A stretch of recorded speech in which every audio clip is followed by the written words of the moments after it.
Et Thibaut, tu commences par nous donner donc les bons plans de sortie pour la fin de semaine. Oui, notez bien dans vos petits calepins, vendredi, c'est la grande première du spectacle de Charlie Dame, Résistance à outrance, une représentation historique qui retrace le siège de Bitche de 1870-1871. Cela se déroulera à l'Espace Cassin à 20h. Il y a aussi une séance samedi à 20h et dimanche à 17h. Les billets sont toujours en vente à la Citadelle et à la mairie de Bitche. On vole maintenant vers Puttelange-au-Lac. Cette fois-ci, vous n'avez pas une, mais deux séances de cinéma qui vous sont proposées.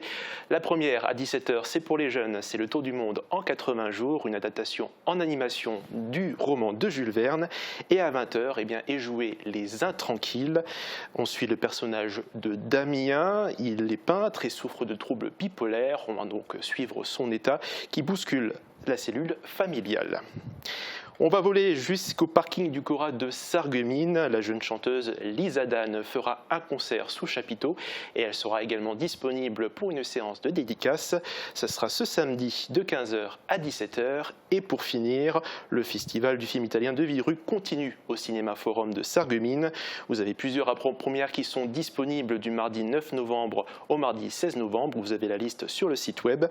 Et il y a en dehors du festival une avant-première exceptionnelle le dimanche 14 à 16h30 avec le film Brother. Un débat aura lieu à l'issue de la séance en présence du réalisateur Arnaud Fournier-Mongieux. Les préventes sont toujours en cours. Merci Thibaut pour ces idées de sortie, mais dis-moi, qu'est-ce que tu vas nous apprendre aujourd'hui dans ta chronique culturelle? Alors comme tu le sais, Noël est à nos portes. Oui, il reste encore 2 mois. Oui, c'est vrai, mais les achats de Noël se font dès maintenant et je vais vous parler des boules de Noël. Des boules de Noël. Alors j'ai eu vent, en parlant des boules de Noël, que les boules en verre ont été créées ici chez nous en Lorraine. On ne t'a pas raconté de bêtises, effectivement, mais avant ça, je te propose de remonter dans le temps, au XVIe siècle. En Alsace et en Allemagne, les sapins sont décorés de plusieurs façons. Vous avez des pains d'épices, des petits bibelots, des bougies, des rubans. Et les vedettes, ce sont les fruits et plus particulièrement la pomme rouge. La pomme rouge qui est considérée comme l'ancêtre de la boule de Noël. Alors pourquoi la pomme rouge? Parce que sa couleur tranche avec le vert du sapin. Elle renvoie aussi à un événement biblique. Ça renvoie à l'arbre de la connaissance du bien et du mal avec l'Éden, avec Adam et Ève. Et il faut savoir qu'aujourd'hui, la Pologne ou encore l'Italie utilisent ce style de décoration. C'est bon à savoir, mais tu n'as toujours pas répondu à ma question. Les boules de Noël en verre ont-elles été créées dans le Beecherland? Oui, et plus précisément à Götzenbrück. Je vous plante le décor. Il fait froid, nous sommes en hiver 1858 et la récolte des pommes n'a pas été bonne du tout. Alors il fallait les remplacer sur le sapin. Qu'à cela ne tienne, un artisan de l'usine Vergo de Götzenbrück a eu une idée et il a décidé de souffler des boules de verre pour remplacer les pommes rouges.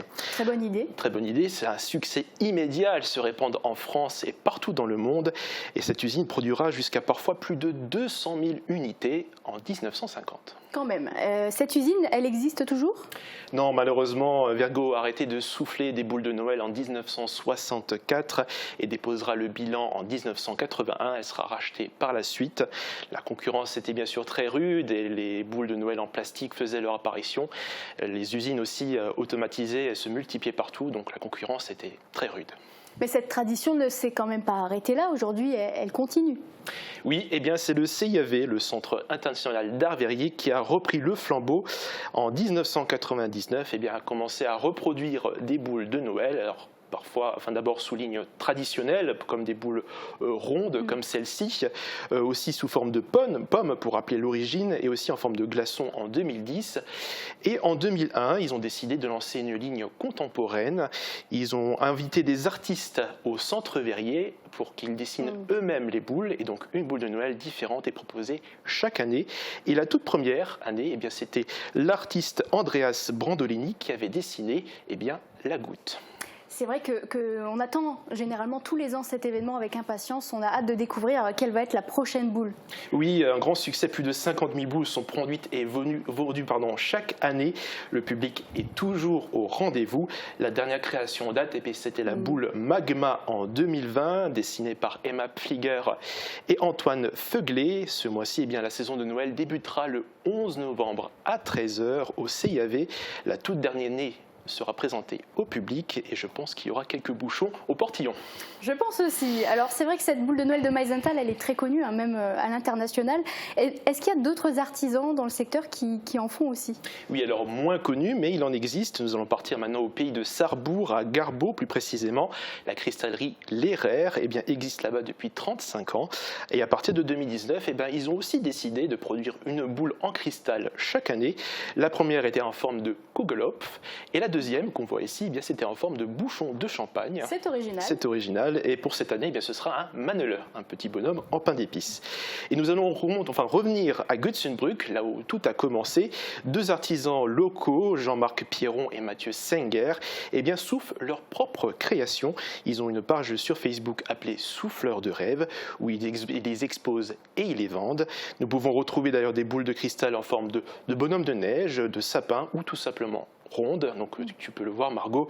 Aujourd'hui, les formes de boules de Noël peuvent se décliner à l'infini et je vais terminer par une dernière image pour vous montrer que les boules de Noël peuvent s'utiliser d'une toute autre façon. Effectivement, là, c'est quand même très original. Merci beaucoup, Thibaut, et vivement que Noël arrive pour qu'on puisse accrocher toutes ces jolies décorations. À bientôt, Thibaut.